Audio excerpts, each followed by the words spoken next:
अस्सलामु अलैकुम वरहमतुल्लाहि वबरकातुहू। मैं सऊद पावने फ्यूचर कंसेंसस फाउंडेशन के प्रेसिडेंट की हैसियत से वीडियो बना रहा हूँ। मैं आप तमाम इन्वेस्टर्स को ये बताना चाहूँगा कि अभी दोबारा से गुमराह करने की कोशिश की जा रही है। एक तरफ एक कसीर तादाद में लोगों के पेंडिंग्स इन्वेस्टर्स के पैसे नहीं दिए जा रहे और दूसरी तरफ दोबारा से इन्वेस्टमेंट का दरवाज़ा खोलने की बात हो रही है और उस जो इन्वेस्टमेंट प्रोसेस शुरू होने वाला है, जिन्होंने ऑलरेडी जिनका पैसा इन्वेस्ट किया हुआ है कंपनी में, जिनके ऑलरेडी पेमेंट्स फंसे हुए, उन्हें कोर्ट की बात की जा रही है कि आप लोगों को कोर्ट का मामला जब तक नहीं होता है तब तक वेट करना है, आप लोगों को इसमें कन्वर्ट नहीं किया जाएगा। सबसे पहली बात, अभी नया इन्वेस्टर आएगा कहां से? और आज डेट तक के ये एमईज और डीएसएस, पुणे एसोसिएशन के भी एमईज, डीएसएस और ये दलाल इन्वेस्टर्स को हमारी एसोसिएशन से जुड़ने से रोक भी रहे और इन्वेस्टर्स को गुमराह कर रहे। इसीलिए मैं इन्हें क्रिमिनल एमईज और डीएसएस कहता हूं। ये क्रिमिनल्स है। आखिरी वक्त में भी इन्होंने इन्वेस्टर्स से इन्वेस्टमेंट ली, जब कंपनी में प्रॉब्लम्स आए थे और इन लोगों को पता चल गया था, फिर भी ये लोगों से इन्वेस्टमेंट करवा रहे थे। अब यहां पर मेरी ये नहीं समझ में आ रहा है कि जिन बिचारों ने न एसएफआई में क्लेम किया, न कंप्लेंट करी, उनका क्या ताल्लुक है कोर्ट कचहरी के मामला से और इससे? नोहेरा शेख, आपने कहा था मैं जैसी बाहर निकलूंगी सबको पेमेंट स्टार्ट करूंगी। आपने 2021 में बाहर निकलने के बाद भी लोगों को से यही बात करी कि दोबारा बिजनेस शुरू कर रही हूं, अगस्त से बिजनेस शुरू होगा, पेमेंट सबको ट्रांसफर हो जाएंगे जनवरी से। आज डेट तलक के पैसों का कोई ठिकाना नहीं है और ये एमईज, ये डीएसएस, ये दलाल आज भी लोगों को गुमराह कर रहे, मिसगाइड कर रहे। इन्वेस्टर्स अभी मजीद बेवकूफ मत बनिए, अपने हुकूक का सोचिए, अपने हुकूक के लिए आगे बढ़िए ताकि आप लोगों के पैसों की रिकवरी हो सके। अब इनका जो इनके सपोर्टर्स हैं, अब ये लोग भी कुछ उनमें से आगे आके वीडियो बना रहे हैं कि नहीं साजिश हो रही है। भाई अभी क्या साजिश हो रही है? क्या अभी भी असदुद्दीन ओवैसी साजिश कर रहा है? क्या अभी भी एमआईएम साजिश कर रही है? अभी तो आपा बाहर निकल गई, आपा को बेल मिल गई। अभी क्या इशू है? क्या अभी भी ट्रांजैक्शन लिमिटेशंस है? क्यों पैसों की अदायगी नहीं कर पा रही है कंपनी? अभी कहां पर प्रॉब्लम है? जिन्होंने कंप्लेंट नहीं करी, जिन्होंने एसएफआई में क्लेम नहीं किया, जो आपके अगेंस्ट नहीं गए, जिन्होंने आपके ऊपर भरोसा करा, उनका क्या? कितने साल हो गए? साल, 2 साल, 3 साल, 6 साल हो गए। इन्वेस्टर्स, आप लोग एक बात समझ लो, अभी नोहेरा शेख गई है कश्मीर में अपने पॉलिटिक्स की खातिर, अपने पॉलिटिकल कामों की खातिर, अपनी पॉलिटिकल पार्टी की खातिर। जो हम बात कर रहे हैं, जो फ्यूचर कंसेंसस फाउंडेशन जो बात उठा रही वो यही है कि इन्हें, नोहेरा शेख का फोकस बिल्कुल भी बिजनेस पर नहीं है, ना अपने इन्वेस्टर्स पर है। अभी वो कश्मीर के दौरे पर है और न जाने वो कितने स्टेट्स के दौरे कर चुकी है और उसका जो पूरा जो माइंड है वो पूरी तरीके से सियासत पर ही है। और अभी भी आप लोग अगर बेवकूफ बनकर बैठे रहोगे कि नहीं आपा कि हम लोगों को पैसा भेजेगी, कुछ पैसा वैसा नहीं, 6 साल बहुत होते सबर करने के लिए। अभी क्या 50 साल तक सबर करना है? 60 साल तक सबर करना है? यहाँ पर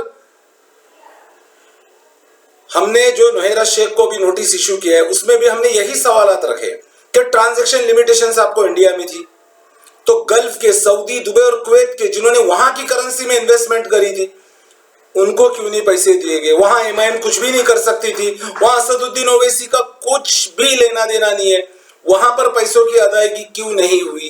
कोई जवाब नहीं। सिर्फ एक ही बात बोली जाती, फितना हो रहा है, साजिश हो रही, सब ओवैसी की तरफ से हो रहा है। मैं तो आज तक उस ओवैसी से मिला भी नहीं हूं, ना मुझे ओवैसी से कुछ लेना देना है। मेरा जो भी लेना देना है मेरे फाउंडेशन से जुड़े हुए इन्वेस्टर्स का है। अभी भी ट्रांजैक्शन लिमिटेशन से पैसे कहां गए? 2016, 17, 18 के प्रॉफिट्स डिक्लेरेशन हुए, तब आपने ये कहा था कि ट्रांजैक्शन लिमिटेशंस की वजह से हम पैसे ट्रांसफर नहीं कर पाए। वो पैसा कहां पर है? अगर आपके कोर्ट कचहरी के मामलात में या दूसरे केसेस के मामलात में पैसा खर्च हुआ होगा तो 5 करोड़, 10 करोड़, 15 करोड़, 20 करोड़ हुआ होगा और कितना हुआ होगा? आपने जो वकील भी रखे थे शुरुआत के टाइम पे, वो भी इतने महंगे नहीं थे कि इतने करोड़ों रुपए नहीं गए होंगे। तो इनके जो सैकड़ों करोड़ के प्रॉफिट्स डिक्लेयर हुए वो कहां पर है, इसका कोई जवाब नहीं है। मैं सभी इन्वेस्टर से कहता हूं, और मुझे खास करके इंफॉर्मेशन मिली है कोकन बेल्ट में, चिपलून, खेड़ और इन इलाकों में कोकनी एमीज लोग बहुत ज्यादा एक्टिव है। और मैं कोकन के इन्वेस्टर से भी कहना चाहूंगा, ये लोग अच्छा खासा पैसा कमा चुके, अपना उल्लू सीधा कर चुके, आप लोगों को बेवकूफ बना रहे। इनके झांसों में मत आओ और फ्यूचर कंसेंसस फाउंडेशन से जुड़ो अगर अपने पैसों की रिकवरी करनी है तो। और फाउंडेशन से जुड़ने के लिए मैं नंबर बताता हूं, 7666805194, 7666805194। इमरान शेख जो कि हमारे फाउंडेशन के जनरल सेक्रेटरी है, उनसे राब्ता कीजिए और अपने पैसों की रिकवरी के लिए, क्योंकि हमारी फाउंडेशन ने बीड़ा उठाया है सबके कैपिटल अमाउंट की रिकवरी का।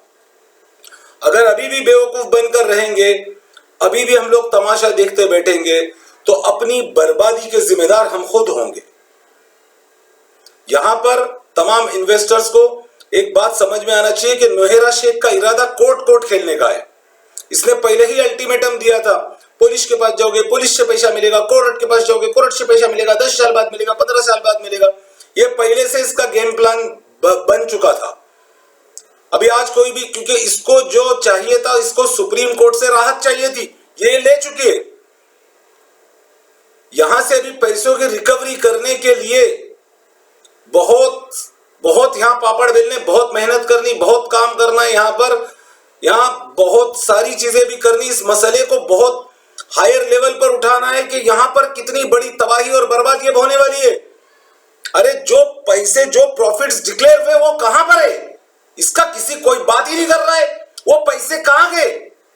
क्या ओवैसी ने बैंक अकाउंट से पैसे चुराए? मैं इन्वेस्टर्स आप लोगों से कह रहा हूं, ये एमीज डीएसएस के झांसों में मत आओ। और पुणे के एसोसिएशन को भी वहां के दलाल एमीज और डीएसएस गुमराह कर रहे हैं। आप लोगों को बता रहा हूं, ये पुणे एसोसिएशन के एमीज डीएसएस अपना उल्लू सीधा कर चुके, अपना पैसा निकाल चुके। और कोकन पट्टे से भी बोल रहा हूं, और दूसरे जितने भी बॉम्बे, महाराष्ट्र या साउथ के जो भी है एमी डीएसओ के झांसों में, इनके बहकावे में मत आओ। फ्यूचर कंसेंसस फाउंडेशन से जुड़ो अगर अपने पैसों की रिकवरी करना चाहते हो तो।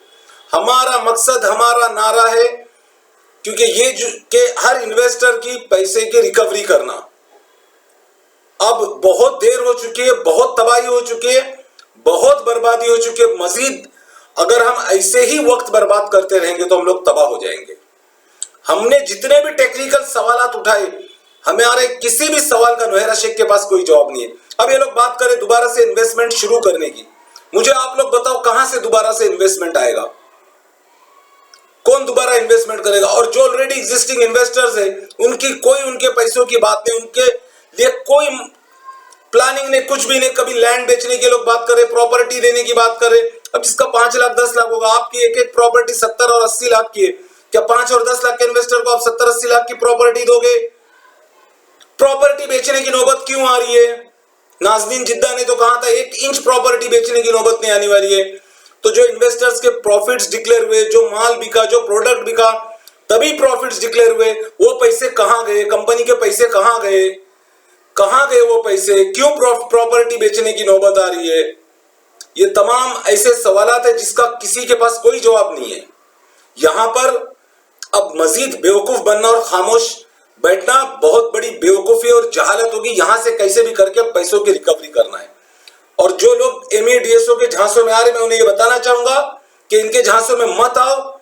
ये पूरी ये लोग आप लोगों को गुमराह करेंगे। एमईडीएसए लोग शुरू दिन से इन्वेस्टर्स को गुमराह कर रहे हैं। अपने पैसों की फिक्र करो और फ्यूचर कंसेंसस फाउंडेशन से जुड़ो। और अगर आप लोगों को हमारी फाउंडेशन पे भरोसा नहीं है तो हमारी तरफ से कोई जबरदस्ती नहीं है। आप अपनी तरफ से जो कुछ भी अपने माल को हासिल करने के लिए कर सकते हो करो। लेकिन उससे पहले एक बात बोलना चाहूंगा, अपनी बात खत्म करने से पहले, कि अगर आप लोग कोर्ट कचहरी के चक्कर में जाना चाहते हो, इस औरत का यही इरादा है कि कोर्ट खेलने का ही इसका इरादा है। क्यों? क्योंकि इस तरह के फाइनेंशियल मसलों में और इस तरह के फाइनेंशियल केसेस में 15-15, 20-20 साल निकल जाते, कोई निकाल लगता नहीं है। और ये बात अच्छी तरीके से जानती कि ये मसले को सालों साल घसीटा जा सकता है। तो जो कुछ भी है आप लोग खुद अपने बेहतरी के लिए सोचो और अपने माल को यहां से निकालने की सोचो। अस्सलामु अलैकुम व रहमतुल्लाहि व बरकातुहू।